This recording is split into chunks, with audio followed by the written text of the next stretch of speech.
안녕하세요. 한 주간 잘 지내셨어요? 예, 잘 지냈습니다. 예, 오늘은 저희가 너는 나에게 상처를 줄 수 없다. 예, 네. 이 책을 같이 한번 살펴보려고 하는데요. 네네. 이 제목이 되게 좋더라고요. 너는 나에게 상처를 줄 수 없다. 그죠. 그래서 이 책을 누가 지었나 이렇게 봤더니 베르벨 바르데츠키라는 그 독일 네. 임상 심리학자 네네. 여성이 쓰신 책이더라고요. 네네. 이 독일 그 아마존에서의 베스트셀러로 굉장히 유명한 책이고 네네. 그리고 내용을 실제로 읽어봤더니 어렵지 않게 아주 네. 쉽게 써서 저도 많은 도움을 받은 것 같아요. 네. 1장에 보면은 여기에서 너는 나에게 상처를 줄 수 없다라고 이야기를 하면서 네. 상처로부터 나를 지켜줄 사람은 나 자신뿐이다. 그렇죠. 근데 이게 많은 때 우리는 상처로부터 지켜줄 사람이 나 자신뿐이다라고 별로 생각을 못 하는 것 같아요. 그렇죠. 예, 왜 그럴까요? 내 삶이 이제 책임을 지고 싶지 않아서, 왜냐면 어린아이와 같은 마음이 항상 있는 네가 거죠. 나한테 상처를 줬으니까 네가 책임져? 그거보다 예. 누가 나를 응. 보호해줬으면 좋겠다라고 하는 그 마음이 조금 예, 더 예. 많은 것 같고요. 예. 그러다 보니까 이제 책임지고 내가 이제 상처를 받지 말아야지라고 생각하기보다는 나는 상처 받았어. 누가 보호를 해주지 않아서라고 얘기하는 경우가 많은 것 같고 또 그 다음에는 이제 남 탓하고 싶어서 남 탓하고 싶어서 내 책임인데 내 책임으로만 돌리기에는 좀 거시기 한 거죠. 그래서 그쵸. 남 탓, 너 때문이야. 그래서 내가 이렇게 됐어. 내가 상처받았어. 라고 표현하는 게 많은 것 같고요. 남 탓하는 게 편하긴 한데 네. 남 탓을 해서 내 네. 상처가 회복이 되면 좋겠는데 그렇죠.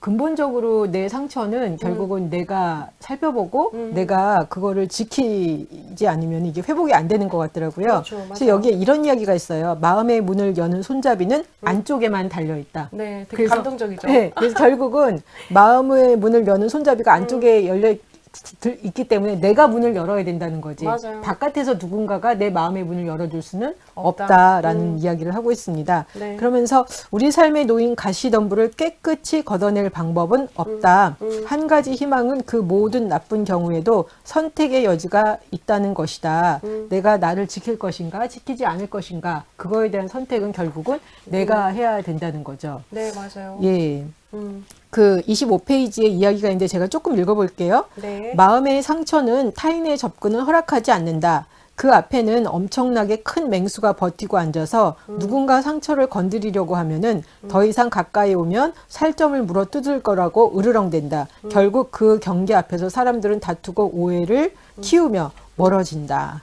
이걸 보면서 네. 제가 이제 뭐 상처받았을 때 보면은 막 누가 가까이 오거나 그거에 대해서 이야기를 하려고 그러면 막 이제 신경질을 내는데 네. 이게 딱 그 장면이다라는 생각이 드는 거예요. 네, 맹수. 네, 그죠? 네. 이제 한 번도 이제 저의 이런 모습을 보지 못했는데 네. 이거 딱 나잖아. 누군가가 상처를 건드리려고 하면 더 이상 가까이 오지 못하도록 네. 큰 맹수가 막 열을 내면서 이제 다가오지 말게 지키고 있구나. 어우, 이러고 있었네라는 이제 제 모습이 좀 보였고 네네.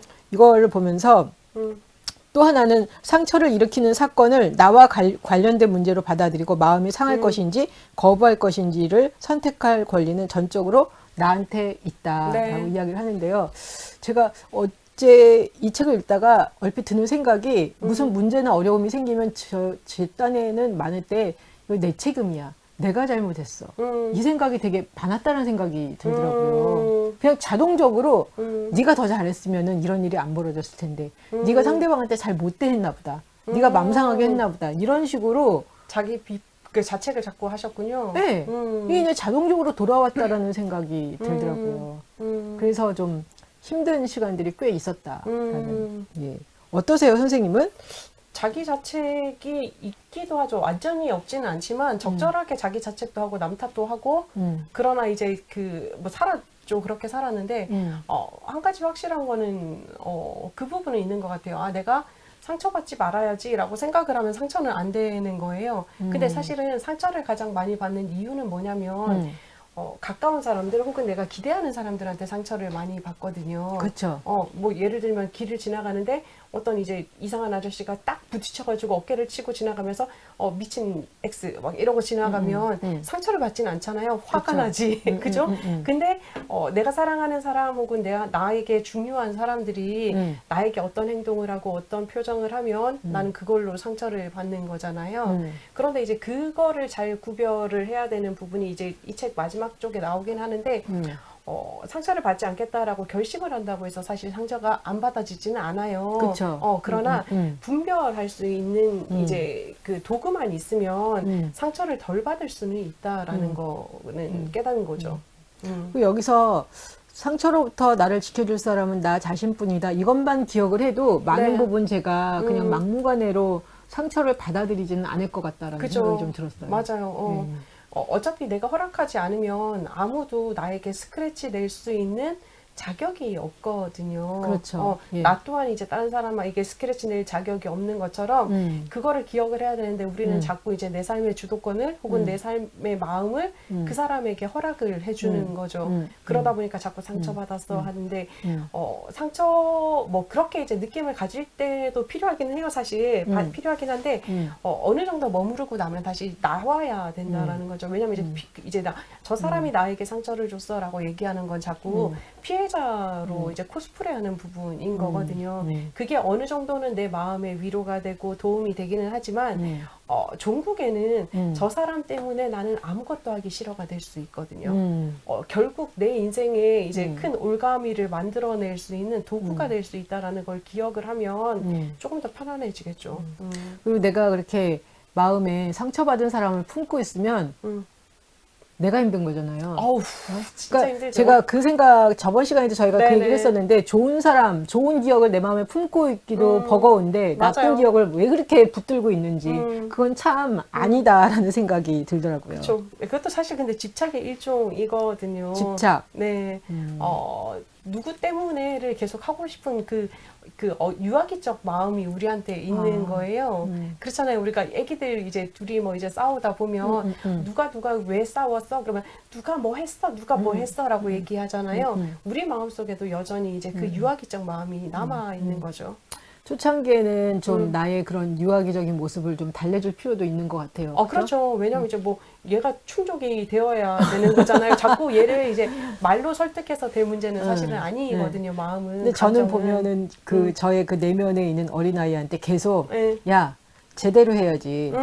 막 잘해야지. 말하셨죠. 계속 그러죠. 네. 그래서 딱 보면서 내 안에 있는 어린아이들 참 언제 한번 이렇게 좀 토닥토닥함을 제대로 받아보지도 못하고 나한테 맨날 너 잘해야지. 네가 잘못했잖아. 야 그런 걸 가지고 왜 화를 내? 맨날 이래가지고 정말 너무 주눅 들어있는. 그러니까요. 참 쉽지 않죠. 네. 어렸을 때부터 그냥 그게 너무 제 삶에서는 습관이 됐던 것 같아요. 그렇죠. 네. 이게 보면 그런 게 있는 거예요. 우리가 이전에 읽었었던 책에서도 나와 있는데 어린 시절에는 우리가 부모로 말미암아 자꾸 비판을 받는 거예요. 비평을 받고 너는 왜 못하니? 너는 왜 이러니? 넌 네가 잘못했으니까 뭐 진짜 제가 지금 만나고 있는 내담자도 너무 훌륭한 친구예요. 아이가 이제 뭐 돈 벌면서 엄마 아빠한테 용돈 드리고 그다음 너무너무 잘하는데 걔는만 항상 걔한테 그런 거예요. 너는 큰딸로서 너무 철이 안 들었어. 그러니까 걔는 그 친구가 이제 20대 후반인데 제 앞에 와서 저는 철이 없어요 라고 표현을 해요. 그러니까 제가 왜 철이 없다라고 생각해? 그랬더니 한참 생각하는 거예요. 모르겠대요. 그래 모르는 게 당연하지. 왜냐면 너는 네가 철이 없다라고 생각하는 게 아니라 엄마의 얘기를 거름망 없이 들으니까 네가 철이 없다라고 들려진 거 아니냐. 그러니까 눈물을 주르륵 흘리면서 맞다는 거예요. 근데 그런 경우가 되게 많은 거예요. 처음에는 부모님의 비판이 나를 이제 자꾸 올가맸는데 이 부모님이 떠나가고 나서는 그 부모님의 비판의 잔재가 나한테 남아 있어서 내가 이제 그걸 가지고 또 계속 올가매고 있는 거죠. 형체도 없이. 예. 그런 것들을 생각보다 우리의 그 삶 가운데 네. 이렇게 마음 가운데 굉장히 그 잔재가 많이 남아 있는 것 같아요. 그렇죠. 예. 흠칫흠칫 놀라시잖아요. 그죠? 그러니까요. 저도요. 그러니까 저도 딱 보면서 아까 제가 말씀드렸듯이 뭐 100%는 아니지만 많은 게 내 잘못이라고 생각을 했어요. 내가 조금 더 잘했으면, 내가 그런 때 그런 식으로 행동하지 않았었으면, 아무리 어려웠어도 네가 조금 더 네 자신을 잘 지켰으면 됐을 텐데 뭐 이러면서 네, 그래서 이거 다 모든 걸 다 내 책임으로 돌리니까 사실은 어린애 때 제가 이제 잘못한 것도 있잖아요. 네. 근데 어린애가 상황에 어떻게 그 상황에서 자기가 할 수가 없기 때문에 옳지 않은 선택을 할 수도 있잖아요. 그럼요. 근데 몽땅 다 그냥 저는 그걸 다 받아들인 거죠. 받아들이다 보니까 마음이 되게 무거웠는데 지금 돌아보니까 모든 걸 그렇게 다 내 잘못으로 그렇게 하는 게 꼭 좋은 거는 아니죠. 아니구나라는 맞아요. 생각이 들었어요. 맞아요. 예. 여기에 그 34페이지에 나를 사랑하라? 그러면 인생도 당신을 사랑하리라. 이런 제목이 있는데 저는 네. 되게 좋더라고요. 네. 나를 사랑하면 인생도 나를 사랑한다. 자존감이란 자신이 사랑받을 가치가 있는 소중한 존재이고 열심히 노력하면 꿈을 이룰 수 있는 잠재력이 있는 사람이라고 믿는 마음이다. 1등이 아니어도 빼어난 외모를 갖추지 못했어도 있는 그대로의 자신을 사랑하고 긍정할 수 있다면 건강한 자존감을 가졌다고 할 수 있다. 예, 그냥 나는 사랑받을 가치가 있는 소중한 존재다. 예, 맞아요. 그냥 이게 이렇게 확 와닿아야 되는데 저도 이제 그 이야기 많이 하는데 예수님이 보면 그 세례 받을 때 너는 내가 사랑하는 아들이고 기뻐하는 자다. 네. 그게 이제 우리한테도 동일하게 나한테도 동일하게 하나님이 내가 너를 사랑하고 너를 기뻐한다. 이거를 내가 확 받는다라고 생각을 갖고 있는데 이게 보면은 그렇게 내가 완전히 다 받아들였나 보면은 네. 솔직히 그렇지는 않은 것 같아요. 쉽지 않죠. 왜냐하면 무조건적인 사랑을 받아본 경험이 우리는 없어서 그래요. 네. 이거 좀 어떻게 잘 받아들일 수 있는 방법이 없을까요? 그거는 끊임없이 자기 설득을 통해서 가능하기는 해요. 너는 사랑받은 자고 하나님은 기뻐하는 너를 자다. 기뻐한다. 네네. 근데 이게 왜 가만히 생각을 해보면 내가 약한 부분이나 내가 정말 못하는 부분이 많다라고 생각하기 때문에 못 받아들이는 부분이거든요. 뭐 예를 들자면 뭐 나는 이제 소극적이라서 안 되는 거예요. 혹은 내가 뭐 이제 하나님을 위해서 살아갈 때 뭐 많은 걸 하지 못했기 때문에 안 되는 거예요라고 자꾸 하는데 그게 이제 판단의 근거인 거예요. 이 판단의 근거는 나의 판단의 근거이기도 하고 부모님의 판단의 근거이기도 하고 혹은 사회의 판단의 근거이기도 한 거예요. 그래서 우리가 사실은 무조건적으로 나를 사랑해내는 게 쉽지가 않은 거예요. 그쵸. 그런데 믿어야 되는 거예요. 어떻게 믿을 수 있냐면 제가 가장 좋은 예로 뭘 드냐면 이제 애기들 바라볼 때요. 애기들 보면 뭐 이쁘죠, 되게. 애기들 좋아하세요?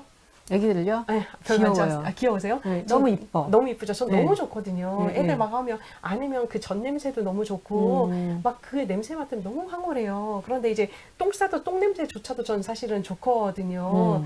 그런데 이제 그런 거죠. 근데 그 애기들을 보면서 부모들이 왜 좋아할까? 내 뱃속으로 나와서 그런 것도 있을 것 같고 내 새끼니까 그리고 그냥 있는 그대로 그냥 이쁜 것 같아. 그러니까 있는 우리는 그대로 뱃속으로 놓지 않았는데도 남의 애기인데도 이쁘잖아요. 이쁘더라고. 이게 근데 가만히 생각해 보면요, 그 아이가 그런 거죠. 저를 예뻐해 주셔서 너무 감사합니다. 밥 먹여 주셔서 감사합니다. 제가 똥 쌌는데 갈아 주셔서 감사. 아무도 안 하잖아요. 승질나면 그냥 울고. 존재 자체가 울어도 예뻐. 그러니까 그거를 우리가 기억을 해야 되는 거예요. 그 모습을. 그렇구나. 우리가 아기를 바라볼 때 저 아기가 나에게 어떤 걸 해줘서 이쁘지 않잖아요. 우리 제가 되게 이뻐하는 애 중에 하나가 있는데 되게 잘 와요. 잘 웃고 그러는데 엄청 울기도 울어요. 끊임없이 울어요. 그때도 너무 이쁘거든요. 그 마음이 하나님의 마음이라는 거 우리가 그냥 받아들여야 돼요. 걔가 존재한다는 것 자체만으로 이뻐. 그렇죠. 숨 쉬는 게 이쁘잖아요. 그러네. 그러니까요. 네. 그게 이제 무조건적인 사랑인 거예요. 그 경험을 우리가 사실은 어릴 때는 받았겠죠. 그런데 기억을 못 하잖아요. 그쵸. 그러니까 내 마음을 자꾸 곱씹어 보는 거죠. 아기를 바라볼 때. 혹시 아기를 안 좋아하신다 그러면 다른 자연 만물들을 뭐 자연을 좋아하시는 분들도 있으시면 뭐 내가 나무를 사랑한다고 해서 나무가 뭐 감사하다 그러진 않잖아요. 그쵸. 그런데도 나무를 보면 난 치유가 되고 좋은 거잖아요. 그 존재 자체만으로. 그러니까요. 그런 대상들을 찾아서 생각해 보시면 네. 하나님이 나를 가지고 사랑한다. 네가 정말 기뻐하는 딸이다라고 얘기하는 게 참이구나라는 게 믿어지는 거예요. 그렇죠. 내 모습 이대로 하나님이 나를 사랑하겠지? 맨날 이러는 거. 그러니까요. 찌하면서 예. 이게 좀 마음에 안 드는 모습도 있는데 막 네. 이런데 지금 말씀하신 대로 아기를 보든지 아니면 정말 예쁜 나무나 이렇게 꽃들을 봤을 때 네. 뭘 어떻게 해석하는 게 아니라 그냥 그 존재 자체가 아름답고 예, 맞아요. 그래서 거기에 정말 좋아하는 것 같아요. 네네. 그거를 기억을 하시면 내가 정말 뭘 하지 않아도 어떤 사람이지 않아도 하나님이 나를 진짜 사랑하시는구나. 그리고 내가 그렇게 가치로운 존재라는 게 느껴질 수 있는 거죠. 조금 더 들어오네요. 네네. 예. 여기 또 그 41페이지에 이런 이야기가 있는데요. 마음이 상하는 일을 피할 수 있는 사람은 세상에 없다. 다만 그것을 덜 상처받는 쪽으로 받아들이는 안정된 자존감을 가진 사람이 있을 뿐이다. 네. 그렇게 되기 위해서는 있는 그대로의 나, 열등감 있는 나, 완벽해지고 싶은 나가 모두 내 마음 안에 살아 있어야 한다. 네. 가만히 있어도 반짝반짝 빛나는 사랑스러운 존재가 되고 싶으나 그렇게 되기 어렵다는 것도 알고 그럼에도 꿋꿋하게 노력하는 지금의 나를 스스로 인정해 주어야 한다. 근데 여기에 네네. 그 이야기가 있는데 열등감 있는 나, 완벽해지고 싶은 나가 내 마음 안에 그대로 살아 있어야 된다. 네네. 저는 없어져야 된다고 생각했거든. 그러니까 치유가 되면 네. 이게 열등감 있는 나, 그 다음에 뭐죠? 상처받은 나가 네네. 없어지겠지라고 기대를 했는데 이 네. 책에서는 네. 없어지는 게 아니라 그냥 그 모습, 열등감 있는 거가 네. 그 다음에 뭐죠? 완벽해지고 싶은 내가. 나가 그냥 그대로 살아 있어야 된다. 네네. 엥? 저는 약간 그랬어요. 네, 그죠. 네. 이게 이제 나의 약점, 나의 이제 불편함을 그냥 받아들여지는 부분인 거거든요.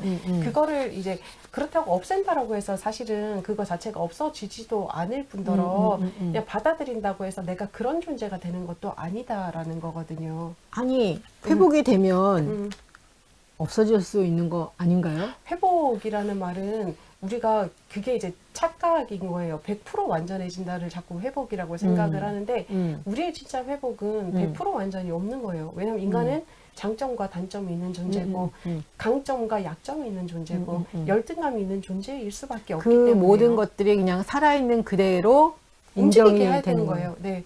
대신 그걸 위해서 이제 끊임없이 노력하는 게 나쁘지는 않은 거예요. 그게 나에게 이게 나한테 있구나라는 걸 인지하고 나서 노력하는 것과 모른 채 노력하는 거는 되게 차이가 있는 거예요. 모른 채 노력을 하는 거는 나 얘 안 볼 거야, 안 볼 거야, 안 볼 거야 라고 하면 얘는 죽어라고 따라다닐 거예요, 아마. 끊임없이. 그러면 뭘 해서 정말 이 열등감이 극복된다? 절대 안 돼요. 왜냐면 이 상황에서는 될 수 있지만 다른 상황에서는 계속 건드려질 거거든요. 얘를 내가 죽도록 숨기고 싶은 큰 비밀이기 때문에요. 근데 그런 생각은 들더라고요. 내가 열등감이 있음을 인정을 하면 네. 열등감이 있으니까 그냥 열심히 해야 되겠다는 생각이 들 것 같아. 맞아요. 그리고 또 뭐, 그냥 뭐 내가 열등감 있으니까 열심히 해요 라고 했을 때, 못해도 이게, 나 좀 힘들어. 상처받았어. 이런 말을 해도 괜찮아지는 거예요. 왜냐면 난 이거 잘 못하니까. 그래서 내가 잘해보려고 노력하는 거니까. 그러니까요. 파이팅을 더 할 수 있는 거예요, 사실은. 되게 좋은 관점이죠. 예, 네. 그런 거네요. 네. 예. 근데 이거와 관련해서 이런 이야기를 하는데요. 네. 그 나의 잘못과 너의 잘못을 분리하라. 네네. 받은 상처와 주는 상처를 분리할 것. 상처를 받는 것은 누군가에게 거절당하거나 배제당하거나 멸시받았다고 느낄 때 겪는 것이다. 상처를 주는 것은 다른 사람들로 하여금 상처를 받았다는 느낌을 갖도록 행동하는 거고 무조건 내 탓도 무조건 남 탓도 하지 않을 때 상처의 악순환을 멈추게 할 수 있다라고 이야기를 하고 있어요. 네, 맞아요. 예. 요게 정말 중요한 키거든요. 예. 네. 오늘 누가 지금 그 실시간 댓글 올려주셨어요. 제가 파란색 글자라서 글자가 잘 안 보이는데 예. 응원합니다. 감사드립니다. 저도 감사해요. 그러네요. 그죠? 진짜 감사하네요. 네, 제가 하고자 하는 말은 뭐냐면 네. 상처라는 거를 우리가 어떻게 바라볼 수 있느냐가 진짜 중요한 부분인 거예요. 네. 어떻게 중요하냐? 저 사람이 나에게 상처를 줬어요 라고 네. 할 때 네. 사실은 그 사람의 문제인가 내 문제인가를 생각해 봐야 되는 거예요. 예를 들자면 그런 거죠. 저한테 이제 그 상담하는 이제 부부가 있는데 네. 그 부부가 이번에 상담받으면서 그 얘기를 한 거예요. 저는 남편이 말을 툭툭 던질 때마다 너무 머리끝까지 화가 난대요. 그래서 제가 이제 남편한테 물어봤어요. 그러면 남편은 모든 사람한테 말을 그렇게 툭툭 던져요? 라고 했더니 그렇지는 않다는 거예요. 그렇진 않대요. 그럼 누구한테는 안 툭툭거려요? 그랬더니 부인한테 제일 안 툭툭거린대요. 예. 근데 부인은 그게 툭툭거림으로 다가온다라는 거죠. 자, 그러면 네. 이 툭툭거림이 부인에게는 상처가 돼요. 그러면 부인의 문제예요? 남편의 문제예요? 부인의 문제? 맞아요. 그거를 잘 구분을 해야 되는 거예요. 그 사람은 똑같이 이야기를 하는데 네. 나는 그게 상처가 된다라고 하는 거는 네. 내 마음속에 계속 뭔가가 있기 때문에 상처가 된다라고 인지를 해야 된다라는 거예요. 네. 또 한 가지는 네. 이거는 이제 나하고의 관계에 불리고요. 또 한 가지는 그러는 거예요. 뭐 제가 오늘 이제 그 선생님하고 만나기로 했잖아요, 1시에. 네. 근데 제가 한 10분을 늦었어요. 네. 그랬더니 선생님이 막 저한테 화를 내는 거예요. 그러니까 나는 밥도 안 먹고 시간 맞춰가지고 왔는데 너 왜 이렇게 늦었어? 막 그랬어요. 그러니까 제가 늦은 건 사실이니까 선생님 죄송해요. 그런데 죄송해요로 끝나지 않고 계속 화를 내시는 거예요. 그러면 이제 이 부분을 봤을 때는 선생님의 문제일까요? 제 문제일까요? 내 문제라는 거죠. 맞아. 왜요? 왜냐면 근데 당신이 화나게 했잖아. 그러니까 대부분이 그렇게 얘기를 하는데 예.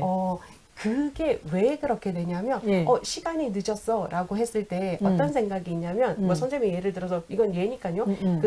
나는 시간을 지키기 위해서 밥도 포기했어. 그리고 나는 시간 지키는 게 너무 중요한 사람이야. 왜냐면 엄마한테 그렇게 교육을 받았기 때문이야. 그리고 어떤 사과 문자도 없이 왔다는 것 자체가 나를 무시하는 것처럼 느껴져. 이런 여러 가지 감정이 있어서 야, 왜 늦었어? 사과해야지 라고 한마디 해서 끝날 게 아니라 폭풍 같은 잔소리와 폭풍 같은 분노로 나타날 수 있다라는 거. 그러면 상대방은 이런 느낌이 들잖아요. 그것도 분별이 필요한 거예요.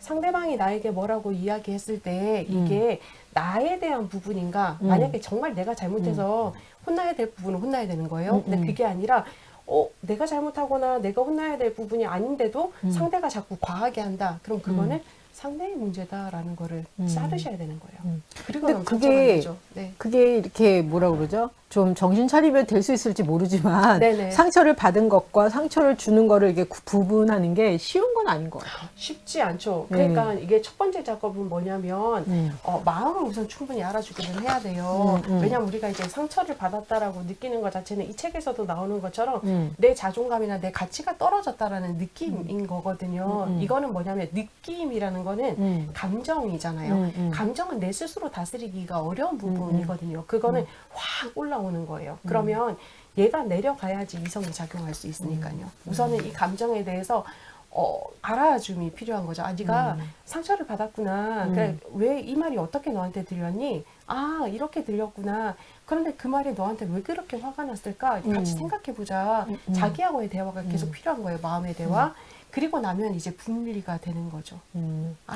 그렇구나. 여기에 그 1장 제목이 너는 나에게 상처를 줄 수 없다잖아요. 네네. 근데 대부분 상처를 받으면 우리의 시선이 바깥을 향하고 있는데 네, 그렇죠. 이 책에서 이야기하는 거는 그 바깥으로 돌려진 시선을 너를 보라는. 네네, 그러니까 맞아요. 지금 네 마음을 보고 네 마음을 살피라는 걸로 이렇게 봐서 좀 우리가 그냥 일반적인 시각하고 그러니까 상처받았다. 그러니까 너 때문이야. 근데 이거를 좀 바꿔주는데 좀 도움이 많이 되는 것 같아요. 그러니까요. 예. 내가 허락하지 않으면 절대 상처는 안 받아줘요. 그러다 보면 스트레스는 좀 덜 될 것 같아요. 누가 나한테 상처를 줘도 그 사람을 다른 사람을 쳐다보는 게 아니라 내가 왜 뭐 때문에 이렇게 상처를 받았지 하고 나를 보면 맞아요. 훨씬 좀 많이 좀 나아질 것 같다는 생각이 그렇죠. 들어요. 자기하고의 만남의 시간이 있으면 조금 더 부드러워지겠죠. 내 마음이. 그러니까 제가 예전에는 그냥 자연스럽게 무슨 일이 있었을 때 다 그러니까 사람이 그냥 그렇게 생각해요. 네 책임이야. 그렇죠. 근데 요즘에는 네. 제가 한 2년, 2, 3년 전서부터는 일단은 내 삶은 내 책임이니까 내가 속상한 거, 내가 화난 것도 일단 내가 왜 그러는지 좀 살펴보자. 이렇게 가다 보니까 사실은 다른 사람과의 마찰을 어떤 부분에서 많이 좀 피할 수 있는 것 같아요. 왜냐하면 네. 나는 다른 사람한테는 그거에 대해서는 별로 관심이 없어. 이게 왜 이렇게 됐는지 나를 좀 보자. 이렇게 하면 조금 더 도움이 되지 않나라는 생각이 맞아요. 들더라고요. 자기를 바라보면 제일 도움이 많이 되기도 하고요. 그러면서 만나주면 조금 더 다스림이 편해지긴 하겠죠. 그쵸. 감정 다스림이. 그죠. 혹시 1장 보시면서 하시고 싶은 이야기? 네, 1장에서 그 이야기 하고 있어요. 그러니까 그 불교에서 얘기했었던 거 우리가 예전에 책에서도 얘기했는데 두 번째 화살에 맞지 말라라는 말이 있다라고 얘기를 해요. 이게 뭐냐면 첫 번째 화살은 다른 사람이 나를 비난하면서 쏜 화살인 거예요. 이건 어쩔 수 없이 꽂혀요. 왜냐면 저 사람이 나를 비난하겠구나라는 마음으로 만나는 사람은 없잖아요. 그쵸. 그냥 부치불식간에 그 사람이 쏘아대기 때문에 사실은 내가 방패를 칠 수는 없단 말이죠. 그런데 이렇게 첫 번째 화살이 꽂혔을 때 그 다음에 작용이 중요하다라는 거예요. 이거를 가지고 내 건지 남의 건지 헷갈려 하면서 그냥 계속적으로 상처받아서 하면 그럼 계속 곱씹고. 그렇죠. 그게 이제 두 번째 화살이 되는 거예요. 예. 나 스스로에게 되는. 예. 그래서 예. 근데 결국은 뭐냐면 이 두 번째 화살, 그게 바로 내가 상처를 분별하고 떨어뜨려내는 작업인 거거든요. 네, 예. 요거는 나만이 할 수 있는 부분이다라는 거를 생각을 하시면 좋을 것 같다라는 거고요. 그 다음에 보면 뭐라고 얘기했냐면 37페이지에서 이제 심리치료사 오클랜드가 뭐라고 표현했냐면 자존감이 낮다라는 것은 자기 자신을 잃어버린 것과 같은 상태다라고 이야기를 해요. 네. 이 말은 뭐냐면 끊임없이 이제 타인으로 보이기를 갈구할 수밖에 없다라고 얘기를 하는 거거든요. 이게 바로 상처받은 사람들의 모습인 거예요. 그러다 보면 내가 상처를 받았어요라고 하는 가장 큰 부작용은 뭐냐면 나의 행동, 나의 모습에 자신감이 떨어진다라는 거예요. 항상 타인의 상처받았다 이러면 나의 행동과 나의 모습에 자신감이 떨어진다. 그러니까요. 그게 가장 큰 부작용이다라는 거를 생각하시고 나는 그거를 쳐내야 되겠다라는 생각을 하시고요. 또 한 가지 이제 이제 상처받는 분들의 이제 특징 중에 하나가 뭐냐면 추측성 상처가 되게 많으세요. 예를 들자면 제가 이제 대놓고 언니한테 그런 거죠. 언니, 오늘 머리카락이 약간 많이 뜨셨네요. 뭐 이렇게 표현을 해요. 그러면 이제 나 머리 잘 빗고 왔는데 뭐 떴어? 화면에도 괜찮잖아. 그러면서 기분 나쁠 수도 있어요. 그죠? 요거는 괜찮아요. 근데 내가 그냥 가만히 쳐다만 보는 거예요. 이렇게. 그러니까 언니가 속으로 속으로 생각하는 거예요. 제가 내 머리 뭐가 마음에 안 드나 보다라고. 근데 사실은요, 표정이 일으킨다라는 말이 거짓말이거든요. 왜 거짓말이냐면, 네. 진짜이기도 해요. 진짜이기도 한데 반반 정도라고 저는 생각을 하는데, 왜냐면 내가 느끼는 감정으로 그 사람을 바라보고 그 사람의 이야기를 듣는 것처럼 착각하기 때문에 그런 부분인 거예요. 오늘 막 제가 오면서 이제 되게 막 마음이 너무 안 좋은 거예요. 우울하고 너무 힘들어요. 그러면 언니를 봐도 언니가 평소처럼 막 웃거나 막 얘기 안 하면 언니도 뭔가 힘든가 보네? 우울한가 보네? 언니 왜 다 그렇게 보이죠? 그러니까요. 이게 이제 착각인 거죠. 상처를 받은 사람의 특징 중에 하나가 바로 이건 거예요. 추측성 상처를 받을 수도 있는 사람이다라고 얘기를 하는 거죠. 추측성 상처. 그렇죠. 그럴 수 있는 것 같아요. 그렇죠. 그럴지도 몰라. 저 사람이 날 쳐다보네? 내가 문제 있다라고 느낄 수도 있겠네? 라고 하면 상처를 계속 받는 부분인 거죠. 그래서 이런 모든 부분을 뒤집어 엎는 게 필요하다라는 거예요. 차라리 추측성이다 그러면 제가 권고해드리고 싶은 것 중에 하나는 물어봐. 그렇죠. 물어보고 확인을 하는 거예요. 예전에는 제가 자존심이 상해서 안 못 물어봤어. 그렇죠. 네. 왜냐면 그리고 또 사람들이 뭐라 그러는지 아세요? 제가 내담자들한테 이 얘기 되게 많이 하거든요.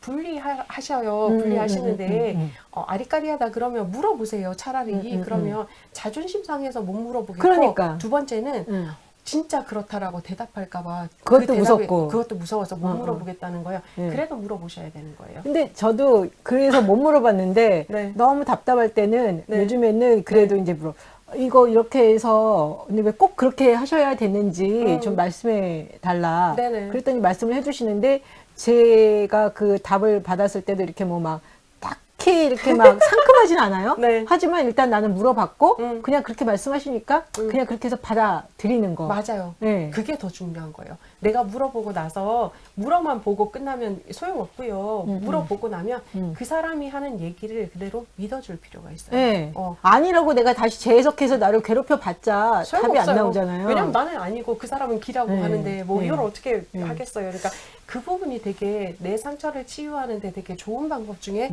하나다라는 거를 생각을 하셔야 돼요, 사실은. 제가 그래도 좀 많이 변했다라고 생각이 드는 게 그것도 한 4, 5년 전이에요. 네네. 예전에는 제가 그런 짓을 못 했는데 네. 어디다가 제가 되게 하고 싶은 게 있어서 네네. 어플라이를 했어요. 네네. 그것도 이제 해외에다가 어플라이를 한 네네. 거예요. 근데 그래서 인터뷰도 했는데 아무 소식이 없는 거예요. 아하. 그러면 보통 소식이 없으면 안 됐나 봐. 그렇게 물러나잖아요. 네. 근데 제가 네. 소식이 없는데 이게 됐는데 아직 연락을 안 해준 건지 안 돼서 연락을 안 해준 건지 너무 궁금한 거예요. 그리고 내가 너무 하고 싶었거든. 그래가지고 제가 이메일을 보냈어요. 오. 결과가 어떻게 된 건지 내가 알고 싶다 그랬더니 안 됐다라고 답을 주더라고요. 근데 그 제가 답을 받으니까 안 됐구나 하니까 기분은 안 좋지. 네. 근데 확인 작업을 하니까 그다음부터 내가 더 이상 마음이 이게 됐을까 안 됐을까 이런 거가 불안감도 없어지잖아요. 미련도 없어지죠. 미련도 없어지고. 맞아요. 그래서 제가 그거 저한테는 어떻게 보면 굉장히 큰 결단이었는데 계속 안 물어보고 속으로 계속 끙끙대는 것보다는 됐는지 안 됐는지 내가 확인 작업을 해봐야 되겠다. 맞아요. 네. 그게 제가 그런 짓을 거의 해본 적이 없는 것 같은데 그렇게 해보니까 아주 속이 시원하더라고요. 맞아요. 아니어도 괜찮아. 왜냐면 아닌 거 확인됐으니까. 맞아요. 예. 맞아요. 그래서 그 다음부터는 그러면 이렇게 좀 확인 작업을 해보는. 맞아요. 예. 되게 좋은 그렇게. 방법 중에 하나시거든요. 아니었는데 근데 되게 기분은 나빴어요. 기분 나쁘죠. 당연히 안 된다 그러면 기분이 나쁘긴 한데 그래도 확인했다라는 점에서 되게 좋고요. 그러니까. 또 한 가지는 제가 얘기를 이제 정말 해드리고 싶은 거는 뭐냐면 우리가 사람과의 관계성 속에서 사실 저 사람이 날 싫어할까 나를 이제 뭐 못마땅해 할까 되게 두려워하시잖아요. 그런데요. 나이가 점점 들수록 사실 친구의 숫자가 줄어들죠. 선생님도 그러시죠. 저도 그렇거든요. 쭉 가는 친구들은 이제 정말 정해져 있는 거예요. 그렇다면 어떻게 선택을 하시면 되냐면 저는 좋은 인간관계는 나를 소중하게 생각해주는 사람과의 관계가 바로 좋은 인간관계라고 생각해요. 그 친구가 나에게 쓴소리를 하든 뭐 좋은 소리를 하든 상관없이 저 친구가 하는 것 자체가 나에게 정말 도움이 되고 저 친구들이가 나를 위해서 하는구나라는 게 마음에 와닿을 때 그런 사람과의 관계라면 두려워하실 필요도 없는 거예요. 그 사람이 너 진짜 그래 라고 하든 아니면 아니야 라고 하든 상관없는 거거든요. 요거의 기본은 어디냐면 사실은 자존감에 있는 부분도 있는 거고요. 두 번째는 신뢰감의 부분도 있는 거예요. 요게 이제 존 벌비라는 이제 그 심리학자가 있으세요. 그러니까 요분이 애착이론이라는 거 이야기를 하셨단 말이에요. 네. 애착이라는 이야기는 우리가 되게 많이 듣고 있잖아요. 그런데 이 애착이 되게 중요한 이유가 뭐냐면 애착이론이 잘 형성되면 애착이 잘 형성된 사람은 다른 사람과의 관계나 하나님과의 관계에 있어서도 불편하지가 않은 거예요. 그런데 애착이 잘 형성되지 않은 친구들은 신뢰감에 있어서 되게 큰 문제를 가지게 되는 거예요. 이 애착은 유치부 전까지 한 3세, 4세까지라고 우리가 대부분 보는데 나를 양육하는 양육자와의 관계성 속에서 흘러가는 애착인 거예요. 예를 들자면 그런 거죠. 아이가 이제 뭐 0살, 1살, 2살 이때는 잘 떼놓지는 않지만 뭐 저희 이제 예를 들자면 저희 유아부 애기들은 이제 부모님들이 서서히 애 놔두고 예배 드리러 간단 말이에요. 근데 엄마가 그러는 거죠. 누구누구야 너 여기서 예배 드리고 있으면 엄마도 엄마 예배 드리고 올게 라고 하시는 부모님 애들 있잖아요. 애착이 잘 형성된 아이들 같은 경우는 절대 울지 않아요. 근데 어떤 엄마들은 어떻게 하냐면 애가 놀고 있는 걸 보고 살짝 도망가 버려요. 그러면 애는 난리가 나요. 왜냐면 갑자기 낯선 장소에 물론 선생님들 알고 목사님 알고 있지만 그래도 낯선 장소잖아요. 내 엄마가 갑자기 사라진 거예요. 어떤 말도 없이. 그거는 이제 사라진다라는 개념은 아이한테 죽음의 개념하고 비슷하단 말이에요. 그러면 이제 아이의 애착 관계는 더 쉽지 않아지는 거죠. 그런 사람들이 사실 신뢰에 대한 부분이 없는 거예요. 그래서 다른 사람들이 하는 이야기 자체에 대해서 들을 때 아니라고 할 때 안 믿겨지는 거예요. 그래서 노력을 하셔야 되는 부분이에요. 이 부분도. 우리가 이제 애착이 잘 형성되면 좋지만 거의 잘 형성되지 않거든요. 왜냐면 우리 부모님들도 뭐 부모가 처음이라 그쵸. 또 어떻게 해야 될지 잘 모르고 우리가 보면 이제 양육도 시대에 따라서 다 모습이 다른 네. 거 아세요? 양육서에 따라서 그죠? 그렇죠. 네, 그러다 네. 보니까 부모님들도 그 세대에 뭐 좋은 거로 했을지라도 나하고 신뢰관계가 안 될 수도 있단 말이에요. 그러면 나의 애착은 어떻게 해야 되느냐? 연습을 해야 되는 거예요. 그러니까 믿으려고 노력을 해야 되고 믿어주려고 노력을 해야 되고 그게 진짜 필요하다라는 것도 말씀드리고 싶네요. 네. 그리고 또 한 가지 더 얘기를 하자면 뭐가 있냐면 그러니까 알프레드 아들러가 얘기를 해요. 열등감과 우월감은 동전 양면과 양면이다. 같다. 네, 그거를 기억을 하셔야 되는 거예요.